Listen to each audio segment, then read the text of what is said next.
Hi guys, welcome back to Bindu YouTube channel. ಇವತ್ತು ನಂದು daily vlog ಆಗಿದೆ. 30 ಡೇಸ್ ಚಾಲೆಂಜಲ್ಲಿ ಡೇ 5 ಇದ್ದೀನಿ. ಇವತ್ತು ನೋಡೋಣ ಬನ್ನಿ ನಾನು ಎಷ್ಟು ವೆಯ್ಟನ್ನು ಕಮ್ಮಿ ಮಾಡಿದ್ದೀನಿ ಅಂತ ಅಂದ್ಬಿಟ್ಟು. ಎಲ್ಲರಿಗೂ ಶುಭೋದಯ. ಇವತ್ತು ಬೆಳಗ್ಗೆ ಬೇಗ ಎದ್ದುಬಿಟ್ಟು ಫ್ರೆಶ್ ಆಗಿ ಮೊದಲಾಗಿ ನಾನು ವೆಯ್ಟನ್ನು ಚೆಕ್ ಮಾಡ್ಕೊತಾ ಇದ್ದೀನಿ. ಬನ್ನಿ ನೋಡೋಣ ಎಷ್ಟು ವೆಯ್ಟ್ ಇದ್ದೀನಿ ಅಂತ ಅಂದ್ಬಿಟ್ಟು. ಪ್ರೆಸೆಂಟ್ ಇವತ್ತು 66.15 ಇದ್ದೀನಿ. ಪರವಾಗಿಲ್ಲ, ನೆನೆಗೂ ಇವತ್ತಿಗೂ ಕಡಿಮೆನೇ ಆಗಿದ್ದೀನಿ. ಸರಿ ಅಂತ ಅದನ್ನು ಪಕ್ಕದಲ್ಲಿ ಎತ್ತಿಟ್ಬಿಟ್ಟು ನನ್ನ ಮಗಳಿಗೆ ಇವತ್ತು ಬೆಳಗ್ಗೆ ರೆಡಿ ಮಾಡೋಣ ಅಂತ ಅಂದ್ಬಿಟ್ಟು ರೆಡಿ ಮಾಡಿ ನಾನು ಅವಳಿಗೆ ಲಂಚ್ ಬಾಕ್ಸ್ಗೆ ಇವತ್ತು ಚಿತ್ರಾನ್ನ ಮಾಡಿದ್ದೆ. ಚಿತ್ರಾನ್ನ ಹಾಕಿದೆ, ಹಾಗೆ ಒಂದು ಬಾಳೆಹಣ್ಣಿತ್ತು, ಬಾಳೆಹಣ್ಣು ಕೊಟ್ಟು ಕಳಿಸ್ದೆ. ಹಾಲು ಇಟ್ಟಿದ್ದೆ, ಹಾಲು ಬಿಸಿ ಆದಮೇಲೆ ಅವಳಿಗೆ ಹಾಲು ಬಿಸ್ಕೆಟ್ ಕೊಟ್ಟೆ ತಿಂತಾ ಇದ್ದಾಳೆ. ಅವಳನ್ನ ಸ್ಕೂಲಿಗೆ ಬಿಟ್ಟು ನಾನು ಬಂದು ವ್ಲಾಗ್ನ ಕಂಟಿನ್ಯೂ ಮಾಡ್ತೇನೆ. ಸ್ಕೂಲಿಗೆ ಬಿಟ್ಟು ಬಂದೆ. ಇವಾಗ ನಾನು ಅನುಭವ ಮಾತು ಅಂತ ಹೇಳೋದ್ನಲ್ಲ, ಅದು ಏನಪ್ಪ ಅನುಭವ ಮಾತು ಅಂತ ಅಂದರೆ, ಇವತ್ತು ಕಬೋರ್ಡ್ ಕ್ಲೀನ್ ಮಾಡಬೇಕಾಗಿತ್ತು. ಕ್ಲೀನ್ ಮಾಡಿಕೊಂಡು ನನ್ನ ಅನುಭವ ಮಾತನ್ನು ನಾನು ಹೇಳಬೇಕು ಅಂತ ಇಷ್ಟಪಟ್ಟೆ. ಅದು ಯಾವುದ್ರ ಬಗ್ಗೆ ಅಂತಂದರೆ ಪ್ರೆಗ್ನೆನ್ಸಿ ಬಗ್ಗೆ. ನಾನು ಪ್ರೆಗ್ನೆನ್ಸಿಯಲ್ಲಿ ಯಾವ ಥರ ಏನು ಹೇಗೆ ಅನ್ನೋದನ್ನು ನಾನೀಗ ಕಂಟಿನ್ಯೂ ಮಾಡ್ತೀನಿ. ನನಗಿಬ್ಬರು ಹೆಣ್ಮಕ್ಳಾಗಿದ್ದಾರೆ. ನನಗೆ ಫಸ್ಟ್ ಬೇಬಿ ಬಂದುಬಿಟ್ಟು ಕನ್ಸೀವ್ ಆಗುವಾಗ ವಾಮಿಟಿಂಗ್ಸ್ ಅನ್ನೋದು ಜಾಸ್ತಿನೇ ಇತ್ತು. ಹಾಗೆ ಅವಳು ಹೊಟ್ಟೆಲಿರ್ಬೇಕಾದ್ರೆ ನಾನು ಸಿಕ್ಕಾಪಟ್ಟೆ ವೀಕ್ ಆಗಿದ್ದೆ, ಸಣ್ಣ ಆಗಿಬಿಟ್ಟಿದ್ದೆ, ಮತ್ತು ಸಿಕ್ಕಾಪಟ್ಟೆ ವೀಕು, ಮುಖದಲ್ಲಿ ಗ್ಲೋ ಅನ್ನೋದು ಇರಲಿಲ್ಲ, ಬ್ಲ್ಯಾಕ್ ಆಗಿಬಿಟ್ಟಿದ್ದೆ, ಮತ್ತು ಪಿಂಪಲ್ಸ್ ಅನ್ನೋದು ಜಾಸ್ತಿ ಇತ್ತು. ಸರಿ ಅಂತ ಅಂದ್ಬಿಟ್ಟು ಪ್ರೆಗ್ನೆನ್ಸಿ ಟೈಮಲ್ಲಿ ಇದೆಲ್ಲ ಮಾಮೂಲಿ ಅಲ್ಲ ಅಂತ ಅಂದ್ಬಿಟ್ಟು ಅದೇ ಸೆಕೆಂಡ್ ಬೇಬಿದು ಬಂದುಬಿಟ್ಟು ಯಾವುದೇ ವಾಮಿಟಿಂಗ್ಸ್ ಇರಲಿಲ್ಲ, ಮತ್ತು ಅವಳಿಗೆ ಸಿಕ್ಕಾಪಟ್ಟೆ ಗ್ಲೋ ಇತ್ತು ಮುಖದಲ್ಲಿ, ಹಾಗೆ ಆ್ಯಕ್ಟಿವ್ ಅನ್ನೋದು ಸಿಕ್ಕಾಪಟ್ಟೆ ಇದ್ದೆ.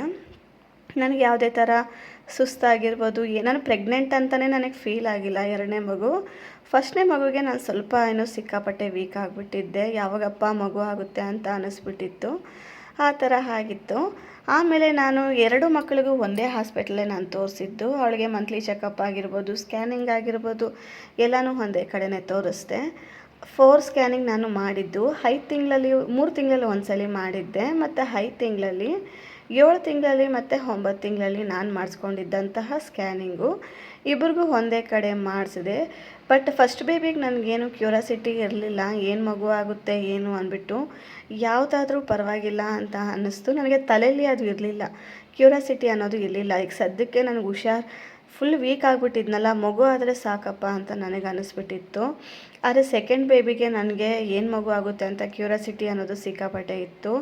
ಸ್ಕ್ಯಾನಿಂಗ್ ಮಾಡ್ಕೊಬಂದ್ಮೇಲೆ ಎರಡನ್ನೂ ಕಂಪೇರ್ ಮಾಡಿ ನೋಡ್ತಾ ಇದ್ದೆ. ಫಸ್ಟ್ ಮಗುಗೂ ಸೆಕೆಂಡ್ ಮಗುಗೂ ಏನಪ್ಪ ವ್ಯತ್ಯಾಸ ಏನು ಬಂದಿದೆ ಅಂತ ಅಂದ್ಬಿಟ್ಟು. ಆಮೇಲೆ ಸರಿ ಅಂತ ಅಂದ್ಬಿಟ್ಟು ಫ್ರೆಂಡ್ಸ್ಗಳನ್ನ ಯಾರಾದರೂ ಪ್ರೆಗ್ನೆನ್ಸಿ ಅವರಿದ್ದರೆ ಎಲ್ಲರಿಗೂ ಫೋನ್ ಮಾಡಿ ಅವ್ರಿಗೆ ರಿಪೋರ್ಟ್ ಏನು ಬಂದಿದೆ, ಇಲ್ಲ ಗೂಗಲಲ್ಲಿ ಸರ್ಚ್ ಮಾಡೋದು, ಇಲ್ಲ ಯೂಟ್ಯೂಬಲ್ಲಿ ಸರ್ಚ್ ಮಾಡೋದು. ಹೀಗೆ 9 ಮಂತ್ವರೆಗೂ ಡೆಲಿವರಿ ಇನ್ನೇನು ನಾಳೆ ಇದೆ ಅನ್ನೋ ತನಕ ನನ್ನ ಮೈಂಡಲ್ಲಿ ತಲೆಯಲ್ಲಿ ಅದೇ ಓಡ್ತಾ ಇತ್ತು. ಅದೊಂದು ಕ್ಯೂರಿಯಾಸಿಟಿ ನನಗೆ ಅಲ್ಲ, ಎಲ್ಲ ಹೆಣ್ಮಕ್ಳಿಗೂ ಇರುತ್ತೆ. ಅದು ಹೆಣ್ಣು ಗಂಡು ಅನ್ನೋದು ಪಕ್ಕದಲ್ಲಿ ಇಟ್ಟರೆ ಬಟ್ ಏನಾಗುತ್ತೆ ಅನ್ನೋದು ಒಂದು ಕ್ಯೂರಿಯಾಸಿಟಿ ಅನ್ನೋದು ಎಲ್ಲ ಹೆಣ್ಮಕ್ಳಿಗೂ ಇರುತ್ತೆ, ಹಾಗೆ ನನಗೂ ಇತ್ತು. ಸರಿ ಅಂತ ನನ್ನ ಸ್ಕ್ಯಾನಿಂಗ್ ರಿಪೋರ್ಟಲ್ಲಿ ಏನು ಬಂದಿತ್ತು ಅಂತ ನಾನಿವಾಗ ನಿಮ್ಮ ಹತ್ರ ನಾನು ಶೇರ್ ಮಾಡ್ಕೊತೀನಿ. ಫಸ್ಟ್ ಮಗುಗೆ ಬಂದುಬಿಟ್ಟು ಆ್ಯಂಟೀರಿಯರ್ ಇತ್ತು, ಸೆಕೆಂಡ್ ಬೇಬಿಗೆ ಪೋಸ್ಟೀರಿಯರ್ ಇತ್ತು. ಫಸ್ಟ್ ಬೇಬಿಗೆ ಬಂದುಬಿಟ್ಟು ಹಾರ್ಟ್ ಬೀಟು 140 ಒಳಗಡೆ ಇತ್ತು ಅವಳಿಗೆ. ಅಂದರೆ ಒಂದೇ ಸ್ಕ್ಯಾನಿಂಗಲ್ಲಿ ಅದೇ ತೋರಿಸುತ್ತೆ ಅಂತ ಹೇಳೋಕ್ಕಾಗಲ್ಲ. 3 ಮಂತಲ್ಲಿ ಇದ್ದಿದ್ದು 7 ಮಂತಿಗೆ ಚೇಂಜ್ ಆಗುತ್ತೆ, 7 ಮಂತಲ್ಲಿ ಇದ್ದಿದ್ದು 9 ಮಂತಿಗೆ ಚೇಂಜ್ ಆಗುತ್ತೆ. ಆದರೆ ಫಸ್ಟ್ ಸ್ಕ್ಯಾನಿಂಗಲ್ಲಿ ನನ್ನ ಮಗುಗೆ 140 ಒಳಗಡೆ ಇತ್ತು. ಸೆಕೆಂಡ್ ಬೇಬಿಗೆ ಬಂದುಬಿಟ್ಟು 170, 172 ಆ ಥರ ಇತ್ತು. ಬಟ್ ಸೆಕೆಂಡ್ ಬೇಬಿಗೆ ಹೋಗ್ತಾ 9 ಮಂತಿಗೆ ಬರೋಷ್ಟೊತ್ತಿಗೆ 150, 145 ಆ ಥರಕ್ಕೆ ಆ ರೇಂಜಲ್ಲಿ ಬಂತು. ಹಾಗೇ ಇತ್ತು. ಅಂದರೆ ಇಬ್ಬರಿಗೂ ಸ್ಕ್ಯಾನಿಂಗಲ್ಲಿ ಸಿಕ್ಕಾಪಟ್ಟೆ ಡಿಫ್ರೆಂಟ್ ಇತ್ತು, ಒಂದೇ ಅಂತೂ ಬಂದಿಲ್ಲ. ಇವಳಿಗೆ ಫಸ್ಟ್ ಬೇಬಿಗೆ ಹೇಳೋದ್ನಲ್ಲ ಪೋಸ್ಟೀರಿಯರ್ ಇತ್ತು, ಸೆಕೆಂಡ್ ಬೇಬಿಗೆ ಅಲ್ಲ ಫಸ್ಟ್ ಬೇಬಿಗೆ ಆ್ಯಂಟೀರಿಯರ್ ಇತ್ತು, ಸೆಕೆಂಡ್ ಬೇಬಿಗೆ ಪೋಸ್ಟೀರಿಯರ್ ಇತ್ತು. ಬಟ್ ನಾನು ಎಲ್ಲ ವೀಡಿಯೋದಲ್ಲಿ ನೋಡ್ದಂಗೆ ಆ್ಯಂಟೀರಿಯರ್ ಬಂದರೆ ಹೆಣ್ಮಗು, ಪೋಸ್ಟೀರಿಯರ್ ಬಂದರೆ ಗಂಡು ಮಗು ಅಂತ ತುಂಬ ಜನ ಹೇಳ್ತಾಯಿದ್ರು. ಗೂಗಲಲ್ಲಿ ಸರ್ಚ್ ಮಾಡಿದ್ರು ಕೂಡ ಅದನ್ನೇ ತೋರಿಸ್ತಾ ಇತ್ತು. ಅದರಿಂದ ನಾನು ಸಿಕ್ಕಾಪಟ್ಟೆ ಕನ್ಫ್ಯೂಸ್ ಆಗಿದ್ದೆ, ಹೆಣ್ಮಗು ಆಗುತ್ತೆ ಅಂತ ಅಂದ್ಬಿಟ್ಟು. ಬಟ್ ಇನ್ನೊಂದೇನೆಂದರೆ ನಾನು ಮೈಂಡಲ್ಲಿ ಫಿಕ್ಸ್ ಆಗಿಬಿಟ್ಟಿದ್ದೆ. ಯಾಕೆ ಅಂದರೆ ಒಂದು ಮಗುಗೆ ಸಿಕ್ಕಾಪಟ್ಟೆ ಪಿಂಪಲ್ಸು, ಟಯರ್ಡ್ನೆಸ್ಸು, ಮತ್ತು ಅದೆಲ್ಲ ನಮಗೆ ಗೊತ್ತಾಗುತ್ತಲ್ಲ ನಮ್ಮ ಮೈಗೆ ನಾವು. ಅದರಿಂದ ಇಬ್ಬರು ಮಕ್ಳಿಗೂ ಚೇಂಜ್ನೆಸ್ಸನ್ನು ನೋಡಿದೆ. ಆ ಚೇಂಜ್ ಇರೋದ್ರಿಂದ ನಾನೇ ಕಾನ್ಫಿಡೆಂಟ್ ಆಗಿಬಿಟ್ಟಿದ್ದೆ, ಮತ್ತು ಓವರ್ ಥಿಂಕ್ ಮಾಡಿಬಿಟ್ಟಿದ್ದೆ, ನನಗೆ ಗಂಡು ಮಗುನೇ ಆಗುತ್ತೆ ಸೆಕೆಂಡ್ ಬೇಬಿ ಅಂತ ಅಂದ್ಬಿಟ್ಟು. ಹಾಗಿದ್ದೆ. ಬಟ್ ಡೆಲಿವರಿ ಆಗಿ ಇನ್ನೇನು ಸ್ವಲ್ಪ ಹೊತ್ತಲ್ಲಿ ನನಗೆ ಡಾಕ್ಟರ್ನ ಕೇಳ್ತಾ ಇದ್ದೆ, ಮಗು ಏನಾಯಿತು ಅಂತ ಅಂದ್ಬಿಟ್ಟು. ಹೆಣ್ಮಗು ಅಂತ ಹೇಳಿದ್ರು. ಆವಾಗ ನನಗೆ ಅನಿಸಿದ್ದೇನಪ್ಪ ಅಂತ ಅಂದರೆ, ಪೋಸ್ಟೀರಿಯರ್ ಮತ್ತು ಹ್ಯಾಂಟೀರಿಯರ್ ಎಲ್ಲನೂ ಸುಳ್ಳು ಅಂತ ಬೇರೆಯವ್ರಿಗೇನಾದರೂ ಅನುಭವದಲ್ಲಿ ಆಗಿರ್ಬೋದೇನೋ ಗೊತ್ತಿಲ್ಲ. ಬಟ್ ನನ್ನ ಲೈಫಲ್ಲಿ ನನ್ನ ಇದರಲ್ಲಿ ತಪ್ಪಾಗಿದೆ. ಆ್ಯಂಟೀರಿಯರ್ ಬಂದರೆ ಹೆಣ್ಣು, ಪೋಸ್ಟೀರಿಯರ್ ಗಂಡು ಅನ್ನೋದು ಯಾವುದೂ ಇಲ್ಲ.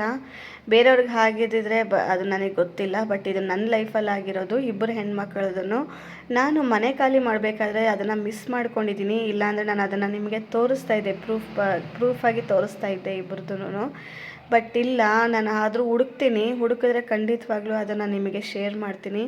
ಎಲ್ಲನ ನಾನು ನೀಟಾಗಿ ಎತ್ತಿಟ್ಕೊಂಡಿದ್ದೆ. ಬಟ್ ಈ ಸ್ಕ್ಯಾನಿಂಗ್ ರಿಪೋರ್ಟು ನನಗೆ ಡೆಲಿವರಿ ಟೈಮಲ್ಲಿ ನಾವು ಮನೆ ಚೇಂಜ್ ಮಾಡಿದ್ರಿಂದ ನನಗೆ ಡೆಲಿವರಿ ಟೈಮಲ್ಲಿ ಎಲ್ಲ ಎತ್ತಿಕೊಂಡೆ. ಬಸ್ಟ್ ಈ ಸ್ಕ್ಯಾನಿಂಗ್ ರಿಪೋರ್ಟ್ ಅನ್ನೋದನ್ನು ಮಿಸ್ ಆಗಿಬಿಟ್ಟಿದೆ ಎಲ್ಲೋ.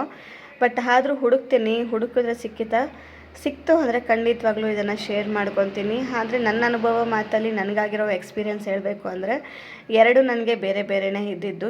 ಇಬ್ಬರಿಗೂ ಸಪ್ರೇಟ್ ಅಂದರೆ ಅವಳಿಗಾಗಿದ್ದು ಇವಳಿಗೆ ನನ್ನ ಮೈಯಲ್ಲಿ ಫುಲ್ ಚೇಂಜಸ್ ಅನ್ನೋದು ಇತ್ತು. ಬಟ್ ಹೆಣ್ಮಗುನೇ ಆಯಿತು ಎರಡೂ. ನನಗೇನು ಬೇಜಾರು ಆಗಲಿಲ್ಲ ಹೆಣ್ಮಗು ಆಗಿದ್ದಕ್ಕೆ. ಆದರೆ ನನಗೆ ಮೈಂಡಲ್ಲಿ ಗಂಡು ಮಗು ಆಗುತ್ತೆ ಅಂತ ಸ್ವಲ್ಪ ಫಿಕ್ಸ್ ಆಗಿದ್ದೆ. ಹಾಗಿದ್ದರೆ ಚೆನ್ನಾಗಿರ್ತಾಯಿತ್ತು ಅಂತ ನಾನು. ಒಂದು ಹೆಣ್ಣು ಒಂದು ಗಂಡು ಇದ್ದರೆ ಚೆನ್ನಾಗಿರುತ್ತೆ ಅಂತ ಅಂದ್ಕೊಂಡಿದ್ದೆ ಅಷ್ಟೇ. ಅಷ್ಟು ಬಿಟ್ಟರೆ ಹೆಣ್ಣು ಆಗಲೇಬಾರ್ದು, ಹೆಣ್ಣು ಬೇಡ ಅಂತ ನಾನು ಅಂದ್ಕೊಂಡಿಲ್ಲ. ಹಾಗೆಲ್ಲ ಅಂದ್ಕೊಳಕ್ಕಾಗುತ್ತಾ? ಯಾಕಂದರೆ ಈ ಕಾಲದಲ್ಲಿ ನಾವು ಪ್ರೆಗ್ನೆನ್ಸಿ ಆಗೋದು, ಮಗು ಆಗೋದೇ ಕಷ್ಟ ಆಗಿಬಿಟ್ಟಿದೆ. ಇವಾಗ ಎಜುಕೇಷನ್ ಅದು ಇದು ಅಂತ ಸಿಸ್ಟಮ್ ವರ್ಕೆಲ್ಲ ಮಾಡ್ಕೊಂಡಿರ್ತಾರೆ. ಅವರಿಗೆಲ್ಲ ಸಿಸ್ಟಮ್ ವರ್ಕ್ ಮಾಡೋರಿಗೆ ಬಾಡಿ ಹೀಟ್ ಆಗಿರೋದ್ರಿಂದ ಬೇಗ ಕನ್ಸೀವ್ ಅನ್ನೋದು ಆಗೋದಿಲ್ಲ. ಇಲ್ಲ ಥೈರಾಯ್ಡ್ ಇಶ್ಯೂ, ಇಲ್ಲಾಂದರೆ PCOD ಈ ಥರ ಇರೋದ್ರಿಂದ ಬೇಗ ಕನ್ಸೀವ್ ಆಗೋದಿಲ್ಲ ತುಂಬ ಜನ. ನನಗೆ ದೇವರು 2 ಮಕ್ಕಳನ್ನ ಕೊಟ್ಟಿರೋದಕ್ಕೆ ನಾನು ಖುಷಿ ಪಡ್ತಾಯಿದ್ದೀನಿ. ಎಷ್ಟೋ ಜನಕ್ಕೆ ಮಕ್ಕಳ ಭಾಗ್ಯನೇ ಇರೋದಿಲ್ಲ. ನನಗೆ ಅಟ್ಲೀಸ್ಟ್ ಹೆಣ್ಣು ಗಂಡು ಯಾವುದೋ ಒಂದು ನಮ್ಮ ಮನೆಗೆ ಪುಟ್ಟ ಲಕ್ಷ್ಮಿ ಇಬ್ಬರಿದ್ದಾರೆ. ಅವರಿಂದ ಎಷ್ಟು ನನಗೆ ಸಿಕ್ಕಾಪಟ್ಟೆ ಹೇಳಬೇಕಾದ್ರೆ ಅವ್ರು ಹುಟ್ಟಿದ ಮೇಲೇ ನಾವು ಇಂಪ್ರೂವ್ ಅನ್ನೋದಾಗಿದ್ದು. ಮುಂಚೆಗೂ ಇವಾಗೂ ಅವ್ರು ಇಂಪ್ರೂವ್ ಆದಮೇಲೆ ಸಿಕ್ಕಾಪಟ್ಟೆ ಇಂಪ್ರೂವ್ ಆಗಿದ್ದೀವಿ. ಮಕ್ಕಳಾದಮೇಲೆ ನಾವು ಚೆನ್ನಾಗಿದ್ದೀವಿ. ನಮಗೆ ಯಾವುದೇ ಭೇದ ಭಾವ ಅನ್ನೋದು ಇಲ್ಲ. ಬೇರೆಯವ್ರಿಗೆ ಯಾರಿಗಾದ್ರೂ ನಾವು ಹೊರಗಡೆ ಹೋಗಬೇಕಾದ್ರೆ ಇಬ್ಬರು ಹೆಣ್ಮಕ್ಳಾ ಅಂತ ಕೇಳ್ತಾರೆ. ಬಟ್ ಅಂಥವ್ರಿಗೆ ನಾನು ಆನ್ಸರ್ ಕೊಡೋಕ್ಕಾಗಲ್ಲ. ಯಾಕಂದರೆ ನಮ್ಮ ಮನೇಲಿ ನಾನು, ನಮ್ಮ ಮನೆಯವರು, ನನ್ನ ಫ್ಯಾಮ್ಲಿಗೆ ಯಾವುದೇ ತೊಂದರೆ ಇಲ್ಲ. ಬೇರೆಯವ್ರು ಏನಾದರೂ ಹೇಳಿದ್ರೆ ಅದನ್ನು ನಾನು ತಲೆ ಕೆಡಿಸ್ಕೊಳೋದಿಲ್ಲ. ಯಾಕಂದರೆ ನಾವಾಯಿತು, ನಮ್ಮ ಫ್ಯಾಮ್ಲಿ ಆಯಿತು, ನಮ್ಗೆ ಬೇಕಾಗಿರೋದು ಅಷ್ಟೇ. ನನ್ನ ಮಕ್ಕಳು ಆರೋಗ್ಯವಾಗಿ ಚೆನ್ನಾಗಿದ್ದರೆ ಅಷ್ಟೇ ಸಾಕು. ಆದರೆ ಒಂದು ಮಗು ಹಾಗೆ ಒಂದು ಮಗು ಹೀಗೆ ಇದೆ ಅಂತ ನಾನು ಯಾವತ್ತೂ ಇದು ಮಾಡ್ಕೊಳಕ್ಕೆ ಹೋಗೋದಿಲ್ಲ. ನನ್ನ ಚಿಕ್ಕ ಮಗಳು ಅಷ್ಟೇ, ದೊಡ್ಡ ಮಗಳು ಸ್ವಲ್ಪ ಸಣ್ಣ ಇದ್ದಾಳೆ. ಆದರೆ ಅದಕ್ಕೆ ಏನು ಮಾಡೋಕ್ಕಾಗುತ್ತೆ? ಒಬ್ಬೊಬ್ಬರು ಮೈ ಕಟ್ಟು ಜೀನ್ ಮೇಲೆ ಬರುತ್ತೆ. ಅದನ್ನೆಲ್ಲ ತಲೆ ಕೆಡಿಸ್ಕೋಬಾರ್ದು. ರೋಡಲ್ಲಿರೋರು ಹೇಳ್ತಾರೆ ಅಂದರೆ ಅವ್ರು ಹೇಳೋ ಮಾತಿಗೆಲ್ಲ ತಲೆ ಕೆಡಿಸ್ಕೊಳಕ್ಕಾಗಲ್ಲ. ಬೇರೆಯವ್ರು ಬಂದು ನಮ್ಮ ಮಕ್ಕಳನ್ನ ಸಾಕೋದು ಇಲ್ಲ. ನಮ್ಮ ಮಕ್ಕಳನ್ನ ನಾವು ಯಾವ ಥರ ನೋಡ್ಕೊತೀವಿ ಅಂತ ನಮಗೆ ಗೊತ್ತು. ಆದ್ದರಿಂದ ತಲೆ ಕೆಡಿಸ್ಕೊಳಕ್ಕೆ ಹೋಗಲ್ಲ. ಯಾರೇನೇ ಹೇಳಲಿ, ಹೌದಾ ಸರಿ ಆಯಿತು, ಈ 3 ಆನ್ಸರ್ನ ನಾನು ಹಿಡ್ಕೊಂಡಿರೋದು. ಯಾರೇನೇ ಹೇಳಿದ್ರು ಸರಿ ಆಯಿತು ಅಂತ ಹೇಳಿಬಿಟ್ರೆ ಅಲ್ಲಿಗೆ ಮುಗೀತು. ಅವ್ರಿಗೂ ಬೇಜಾರಾಗಲ್ಲ, ನಮಗೂ ಬೇಜಾರಾಗಲ್ಲ. ಮಕ್ಕಳು ಒಂದು ಸ್ವಲ್ಪ ವರ್ಷಗಳು ಆಮೇಲೆ ಒಂದು ಮೆಚ್ಯೂರ್ಡ್ಗಂತ ಅವ್ರು ಬಂದಮೇಲೆ, ಅವ್ರು ಏಜ್ ಅಟೆಂಡ್ ಮಾಡಿದ್ಮೇಲೆ ಆಟೋಮೆಟಿಕ್ಕಾಗಿ ಹೆಣ್ಮಕ್ಳು ಸೆರೋಗ್ತಾರೆ.